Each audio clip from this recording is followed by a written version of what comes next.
Well, hello and welcome to another video with Mark. I've been getting quite a few messages about the Harley-Davidson Pan America and it's starting to rain.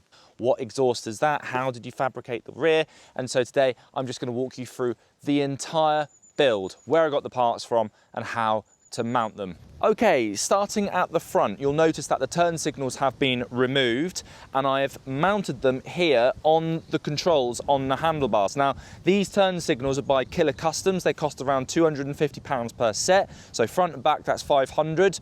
That's a lot of money for some turn signals, I do admit. But if I just turn the bike on, let's put the hazards on so you can see what that looks like. Really strong LEDs, they're really expensive, but by God did they change the look of the bike. I'll just turn that off. Let's go right and let's go left. Cool. Now the original Pan America had the turn signals mounted down here. I think they look far better mounted on the bars. It now changes the look of the front of the bike dramatically. Now this bike looks really aggressive and very linear. Before, those turn signals just don't work with the straight lines. So bin those off. I will admit, in order to put these turn signals on the controls is not a straightforward job. You will have to take the tank off and do a lot of wiring, and it took a whole afternoon. It's not straightforward. I probably should have done a whole video on how to do that, but hey, the outcome's really good. I think they look fantastic. And just that small change makes such a big difference to the front of the bike. Now, moving on to the second thing is the sports screen. This is Temu, believe it or not. It costs 30 quid and it's exactly the same that I can tell. It looks identical to the Harley-Davidson sports screen that they sell online. Retails for around 100 or so pounds. You don't need to be paying that sort of money for a bit of plastic. If Harley's making it, someone else is doing the same thing. I believe Puig do a really nice screen as well, which has a lip at the top, which deflects the wind off. Now for me, I find that the sports screen is best down in the bottom position. However, if I'm going above 80 miles an hour, then I find just putting it up a little bit, not all the way back. If I bring it all the way back, you'll see that the wind's gonna come all the way off here. But if I put it a little bit forward, halfway, the screen's mounting forward, and so that wind's gonna bounce here and go over, rather than like that, straight into my head. So just here is perfect, but anything under 80 or so miles an hour, right down in the lowest position works just fine. Gosh, it's getting a bit hot. Classic British weather. Moving into the cockpit, you'll notice that the mirrors are bar end mirrors and they're fitted below, giving that really aggressive, sporty look. Now these mirrors are by HJC and in the UK they cost 50 quid. That's all I'm going to say about them. They're just bar end mirrors. Up next, handlebars. Now, Power Brick uses LSL Street Fighter bars on their Pan America, and I was quite inspired by their build, so I did exactly the same. I'm running LSL Street Fighter bars, and you will have to create custom shims. So this is not straightforward. If the diameter of the bar is too small, you'll have to get shims made. If the diameter of the bar is too thick, you cannot run that bar. So I was going to get a fat bar on here, that was going to be too big. I was going to run a pro taper bar and that was too small. So I opted for somewhere in the middle. I hope the wind, whoa! What I was saying was you'll have to get custom shims made. Now I was going to go for the pro taper bar, giving that a really aggressive street look, but the LSL bars are actually shorter than the pro taper bar that I was going to get. From side to side, I believe it's just under a meter and it tucks in, giving you that really sporty, aggressive look, and it really helps with the handling and leaning as well. The Harley-Davidson bars, the stock bars, are over a meter. So I actually couldn't fit this into my garage. You're thinking, why can't I get it into my garage? Well, I've just got a normal door going into my garage, a pedestrian door.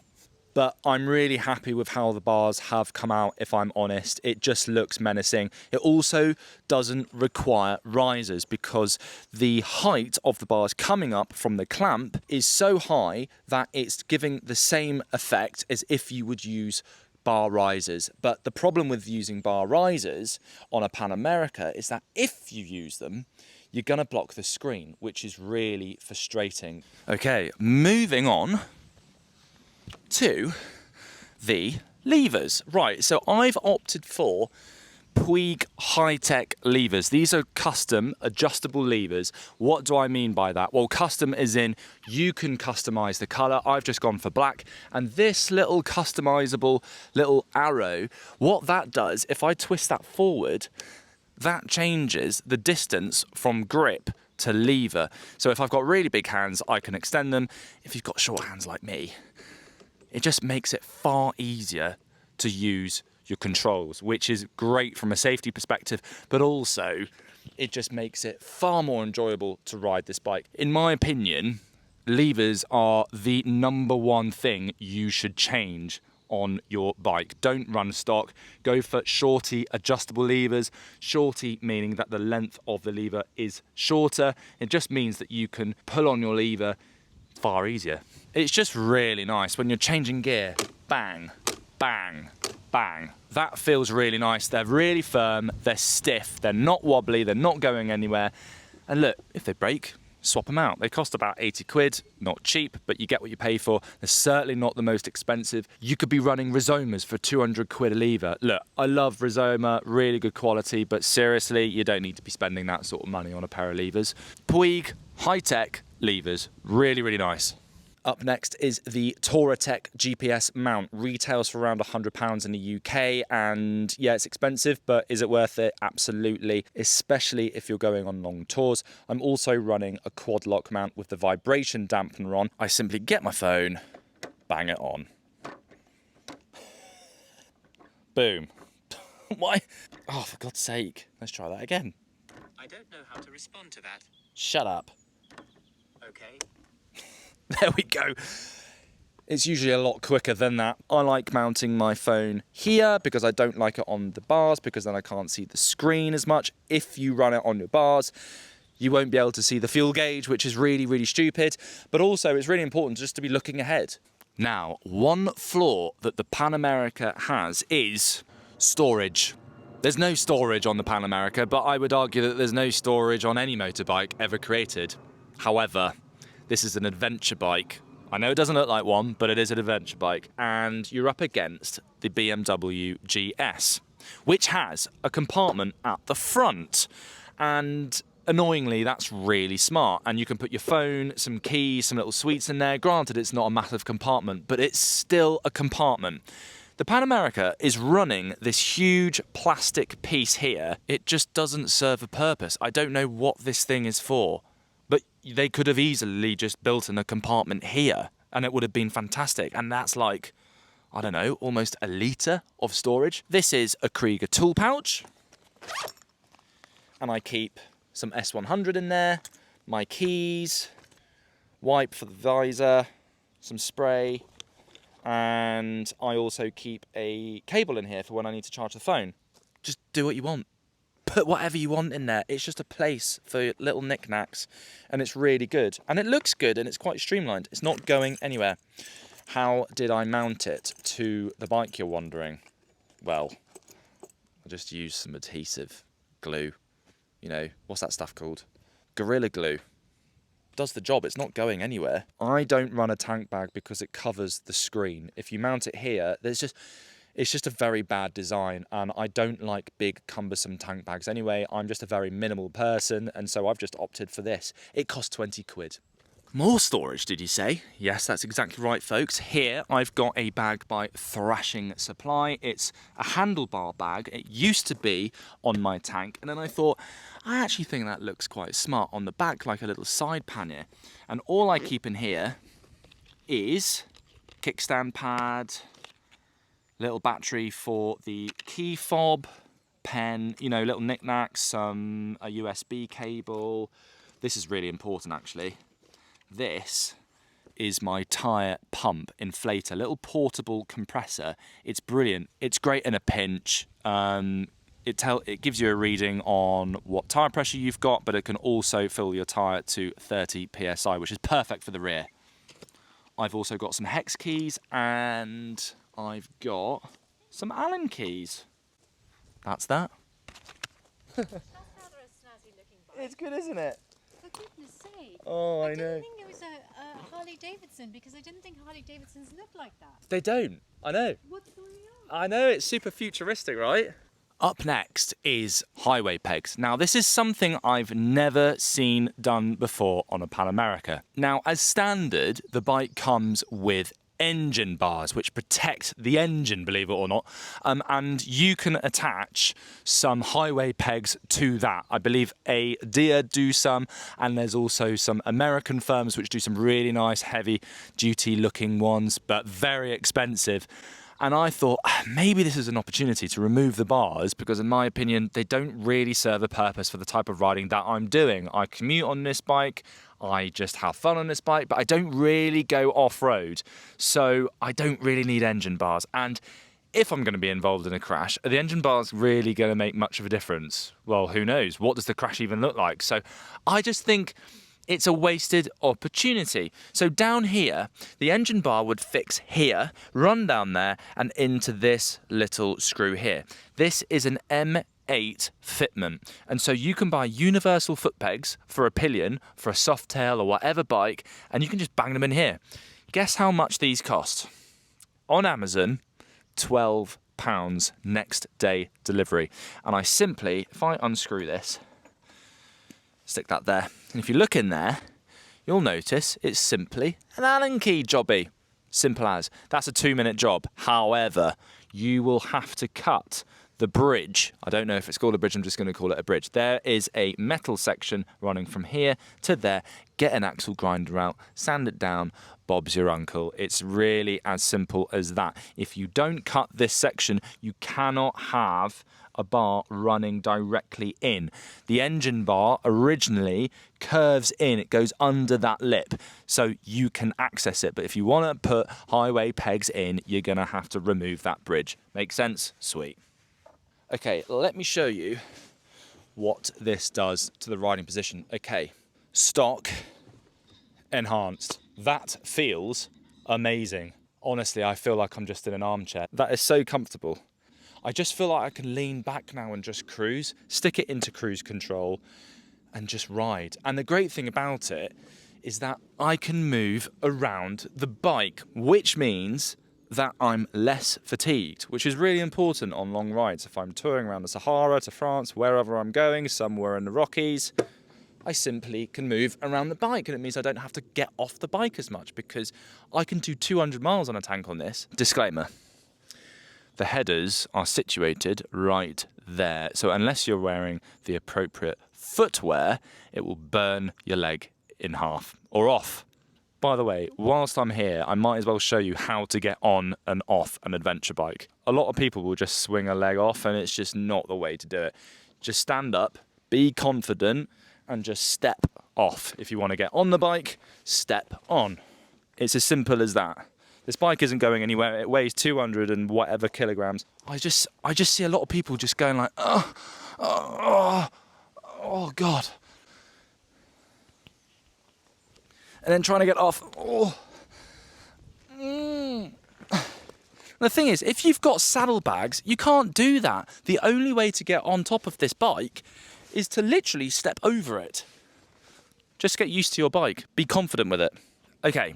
Foot pegs, I've gone for SW Mototech, and the same goes for my foot controls, brake, gears. Simple as that. Not cheap. I believe I paid about $250 for the set as a package, both the foot pegs and the controls, but they're adjustable, so I really like that. I personally like my feet to have a slight decline edge forward. I think it's just far more comfortable. If you want these lower, you can do so, or if you want them higher, so it's great for short, tall riders, whatever you are. They're just really good foot pegs. You get your money's worth, that's for sure. Okay, now this is what you've all clicked on this video for, what you're all interested in, the fabrication. that has been done to the bike. Let's start off with the seat. It's by Saddleman and it's a step-up seat. Now in a previous video I talked about this, so I'm not going to go into great detail. It's a really high quality seat, but it will push you into the tank, so that is a frustration. It's also £650 as of 2025 in the UK. It's very well made, but it's incredibly firm. I've been running Saddleman seats on all my Harley-Davidsons for the past 5 years. I think nothing can beat them in terms of style, quality, but in terms of comfort, I think there's a lot better on the market. So it's down to you whether you want to run this seat or not. I chose this seat, however, because I think it dramatically changes the aesthetics to this bike. This bike, to me, looks like something out of Mad Max. I wanted to build something that was completely different, that no one had ever done. And then I was looking around on Instagram and I saw this chap called Danny Ruthless, who runs one of these. He races baggers, but he also races a Pan America. And what he did was he completely took off the luggage rails. But what he didn't do is he left the section at the back. On a stock Pan America, you'll have your luggage rails here, and then the tail comes out to here. So I've lost around 3 inches, and in doing so, unfortunately, I've had to get rid of the tail light. I really like the tail light on the Pan America. I think it looks really good. Unfortunately, there's just nowhere for it to go. I couldn't mount it underneath, so that was frustrating.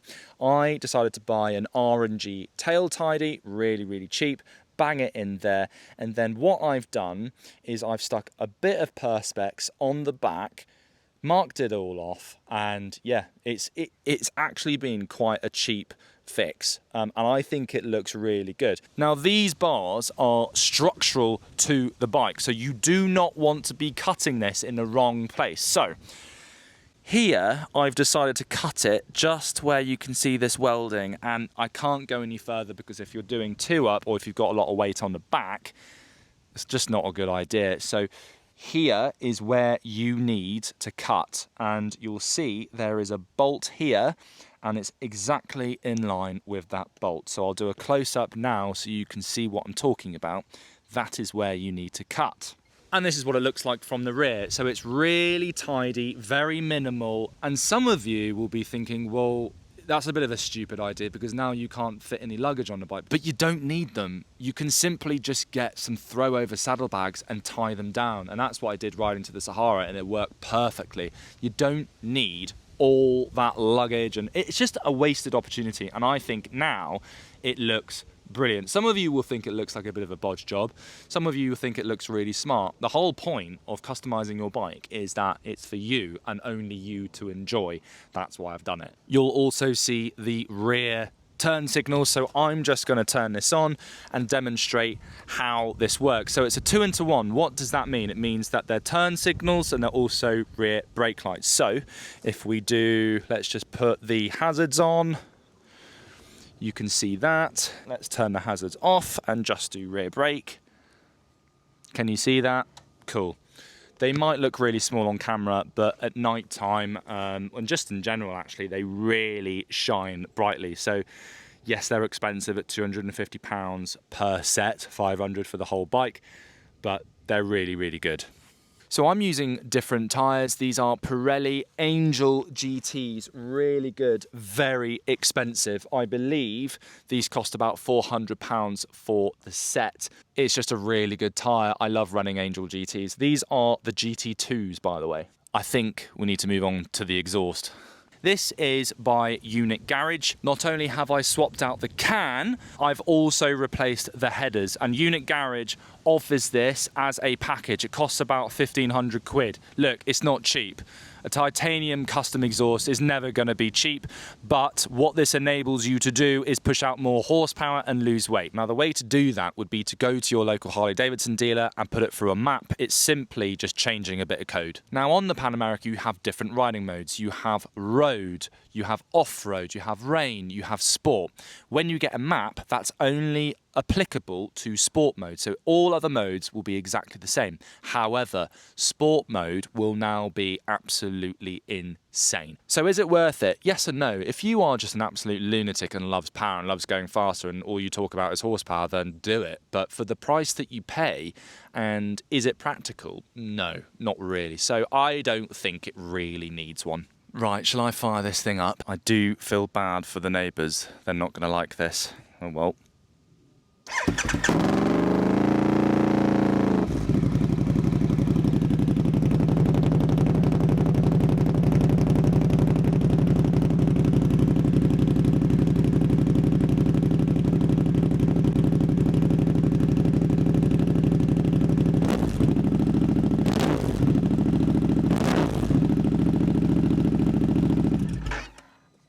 Pretty loud. Now I'm going to show you something I bet you didn't know existed. This is called purple mode, and it's turning everything off, the traction control off. It's only applicable in off-road mode. If I hold down the mode button,